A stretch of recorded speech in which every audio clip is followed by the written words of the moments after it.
ओडिशा में सर्दी ने अब एंट्री ले ली है। मौसम विभाग के अनुसार अगले 5 दिन में तापमान में 3 डिग्री सेल्सियस तक की गिरावट होगी।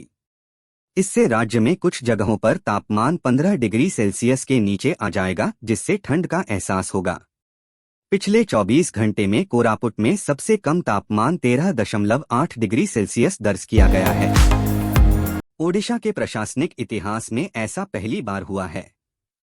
ओडिशा के मुख्यमंत्री के पास निजी सचिव या प्रधान सचिव के पद पर कोई अधिकारी नहीं है। ये दोनों पद अब खाली पड़े हैं। हालांकि ये दोनों पद प्रशासनिक रूप से महत्वपूर्ण हैं, लेकिन सत्ता के गलियारों में चर्चा है कि सरकार ने यहाँ किसी की नियुक्ति क्यों नहीं की है। किसी भी राज्य में होने वाला निजी निवेश उस देश की आर्थिक नीतियों का आईना होती है। इस तर्ज पर अगर चुनाव में जाने वाले 4 बड़े राज्यों की परख करें तो यह बात सामने आती है कि पिछले 5 वर्षों में मध्य प्रदेश की सरकार ने निजी निवेश को लुभाने में अन्य राज्यों के मुकाबले बेहतर प्रदर्शन किया है। बरहमपुर की मेयर संघमित्रा दले का एक वीडियो वायरल हो रहा है, जिसमें वह नवीन बाबू अमे तुम फैन गाने पर डांस करती नजर आ रही हैं। मेयर ने अपने सोशल मीडिया हैंडल पर डांस का वीडियो भी पोस्ट किया है। कार्यक्रम में बरहपुर के सांसद चंद्रशेखर साहू, विधायक विक्रम पंडा, जिला योजना बोर्ड के अध्यक्ष और बीजेपी की जिला इकाई के अध्यक्ष रमेश चंद्र च्याऊ पटनायक मौजूद थे। केंद्रीय नियंत्रण से मुक्त होने के बाद वरिष्ठ आईएएस अधिकारी वीके पांडियन अब राज्य शासन में नंबर 2 की भूमिका में नजर आएंगे, क्योंकि अनुभवी प्रशासक वीके पांडियन को कैबिनेट मंत्री का दर्जा दिया गया है। पांडियन सक्रिय राजनीति में शामिल हुए बिना राज्य सरकार के नंबर 2 के मंत्री के रूप में कार्य करेंगे। वह केवल मुख्यमंत्री को रिपोर्ट करेंगे। पूर्व तट रेलवे से मिली जानकारी के मुताबिक पूर्वी तटीय क्षेत्र में वंदे भारत में यात्रा करने वाले यात्रियों के आंकड़ों के अनुसार कुल यात्रियों में से औसतन 47.6% युवा और 25 से 50 वर्ष की आयु वर्ग के श्रमिक वर्ग के हैं, जो परिवहन के अन्य साधनों से ऊपर वंदे भारत एक्सप्रेस पसंद करते हैं। ओडिशा के नयागढ़ में आज तड़के 3 बजे एक भीषण हादसा हो गया। यहां स्थित एक कपड़ा शोरूम में भयंकर आग लग गई। इसका पता तब चला जब आसपास के लोगों ने दुकान के अंदर से धुआं निकलते देखा। इसके बाद दमकल विभाग को इसकी सूचना दी गई। किसी तरह से आग पर तो काबू पाया जा सका, लेकिन दुकानदार को करोड़ों का नुकसान हो गया। ओडिशा के राज्यपाल गणेशी लाल आज ही यहां हो जाएंगे। इस दौरान राजभवन में विदाई समारोह का आयोजन किया गया, जिसमें मुख्यमंत्री नवीन पटनायक समेत कई अन्य दिग्गज भी शामिल हुए। राजभवन के सभी अधिकारी और कर्मचारियों ने प्रो गणेशी लाल का स्वागत सम्मान किया और उन्हें उनके आगे के सफर के लिए शुभकामनाएं दी। उन्होंने 29 मई 2018 को ओडिशा के राज्यपाल के रूप में कार्यभार संभाला था। असम के मुख्यमंत्री हिमंत बिस्वा शर्मा ने गुरुवार को छत्तीसगढ़ के महासमुंद में एक रैली को संबोधित करते हुए मुख्यमंत्री भूपेश बघेल पर जमकर निशाना साधा और उन पर सनातन धर्म को कमजोर करने के लिए प्रदेश में मतांतरण का बड़ा बाजार खोलने का आरोप लगाया। भूपेश बघेल को घेरते हुए भाजपा नेता ने कहा कि हमें यह सोचना होगा कि उन्होंने छत्तीसगढ़ को किस स्थिति में पहुंचा दिया। एसडीएम पद से इस्तीफा देकर चर्चा में आई पूर्व प्रशासनिक अधिकारी निशा बांगरे गुरुवार को कांग्रेस में शामिल हो गईं। कांग्रेस के प्रदेश अध्यक्ष एवं पूर्व मुख्यमंत्री कमलनाथ ने उनको पार्टी की सदस्यता दिलाई।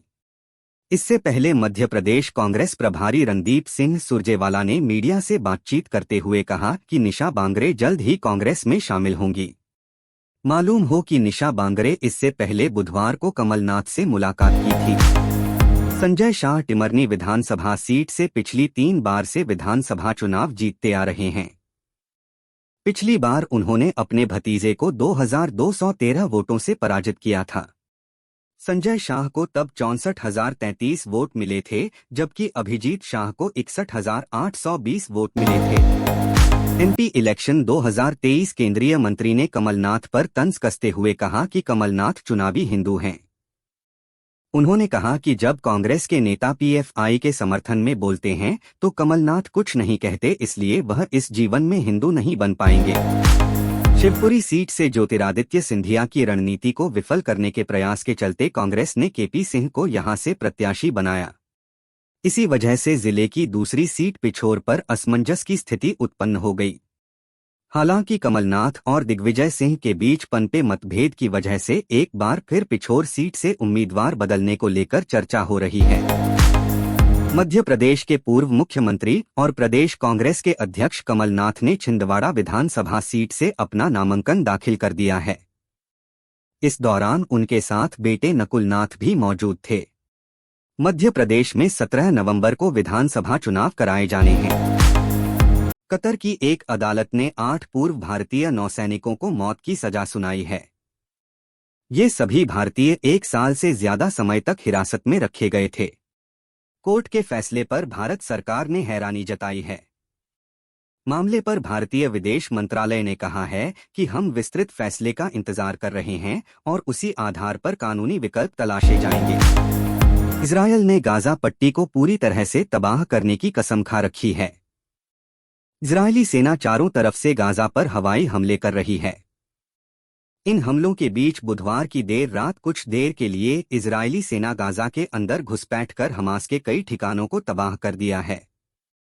हालांकि इजरायल की सेना को अभी जमीनी हमले की अनुमति नहीं मिली।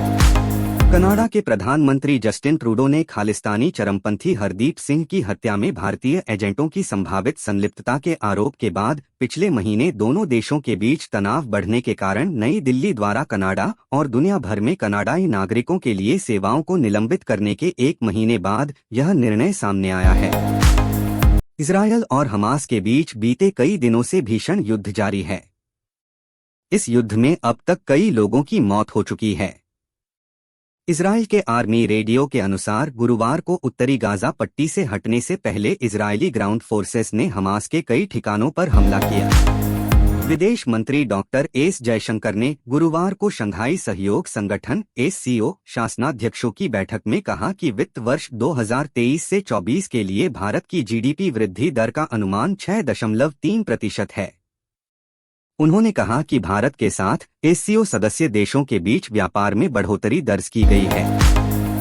इजरायल और हमास के बीच जारी युद्ध का आज 20वां दिन है। इजरायल की सेना लगातार हमास के आतंकियों को निशाना बना रही है। इजरायल रक्षा बल IDF लगातार हवाई हमले कर आतंकियों को नष्ट कर रहा है। इस बीच IDF ने यह सूचना दी है कि हमास के आतंकी बड़े स्तर पर ईंधन का संरक्षण कर रहे हैं। अमेरिका के लिविस्टन में बुधवार देर रात को भी गोलीबारी की घटना हुई जिसमें 22 लोगों की मौत हो गई। वहीं पुलिस ने गोलीबारी करने वाले व्यक्ति की पहचान रॉबर्ट कार्ड के रूप में की है। आरोपी व्यक्ति मानसिक रूप से बीमार है। पुलिस द्वारा जारी एक बयान में बताया गया है कि आरोपी रॉबर्ट कार्ड सेना द्वारा प्रशिक्षित हथियार प्रशिक्षक है, जिसको हाल ही में मानसिक स्वास्थ्य सुविधा के लिए प्रतिबद्ध किया गया था। फटी एड़ियां दिखने में अजीब लगती हैं। इस वजह से आप स्टाइलिश फुटवियर भी नहीं पहन पाते हैं।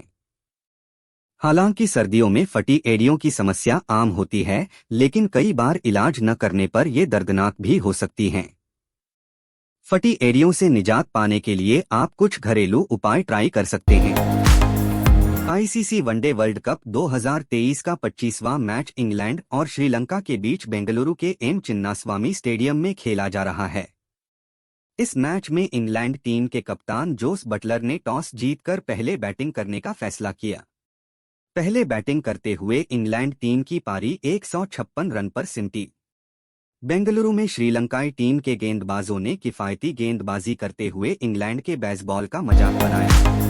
वर्ल्ड कप 2023 का 27वां मैच 28 अक्टूबर को ऑस्ट्रेलिया और न्यूजीलैंड AUS वर्सेस NZ के बीच खेला जाए।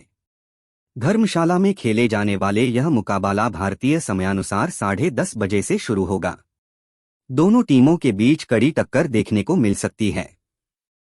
दोनों ही टीमें सेमीफाइनल में अपनी अपनी दावेदारी पेश करने के लिए जंग लड़ेंगी। न्यूजीलैंड को धर्मशाला की पिच से लाभ मिल सकता है। वर्ल्ड कप के पॉइंट्स टेबल में भारत टॉप पर है।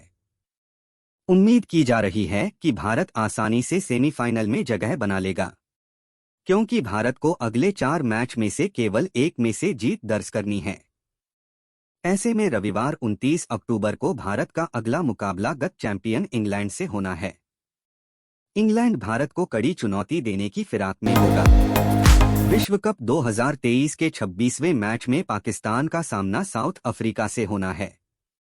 बाबर आजम की अगुवाई वाली पाकिस्तान की टीम ने अब तक 5 मैचों में से 3 मैचों में हार का सामना किया है। ऐसे में पाकिस्तान टीम का सेमीफाइनल में पहुंचने की राह मुश्किल हो गई है। 12 साल से पाकिस्तान टीम विश्व कप में अंतिम 4 में अपनी जगह बनाने में फेल रही है। कंगना रनौत की पिछली फिल्म धाकड़ बुरी तरह फ्लॉप रही थी। फिल्म रिलीज होते ही चंद दिनों में औंधे मुंह गिर पड़ी थी। ऐसे में कंगना के लिए उनकी अगली फिल्म तेजस का हिट होना जरूरी हो गया है। हाल ही में बॉलीवुड एक्ट्रेसेस परिणीति चोपड़ा ने आम आदमी पार्टी के नेता राघव चड्ढा के साथ शादी रचाई है। शादी के बाद परिणीति और राघव की वेडिंग फोटो सोशल मीडिया पर जमकर वायरल हुई। इस बीच परिणीति चोपड़ा ने अपनी चूड़ा सेरेमनी की कुछ अनसीन तस्वीरों को शेयर किया है, जो अब चर्चा का विषय बन गई हैं। ऋतिक रोशन की एक्स वाइफ सुजैन खान 26 अक्टूबर को अपना 48वां जन्मदिन मना रही हैं। इस खास मौके पर उन्हें बॉयफ्रेंड अरसलान गोनी से लेकर ऋतिक तक ने बर्थडे विश किया है। B town actress Tara Sutaria बहुत जल्द फिल्म अपूर्वा के जरिए डिजिटल प्लेटफॉर्म पर डेब्यू करने जा रही हैं। हाल ही में तारा की पहली ओटीटी फिल्म अपूर्वा का फर्स्ट लुक सामने आया है। इस बीच अब डायरेक्टर निखिल नागेश भट्ट की सर्वाइवल थ्रिलर अपूर्वा का ट्रेलर भी मेकर्स की ओर से रिलीज कर दिया गया है।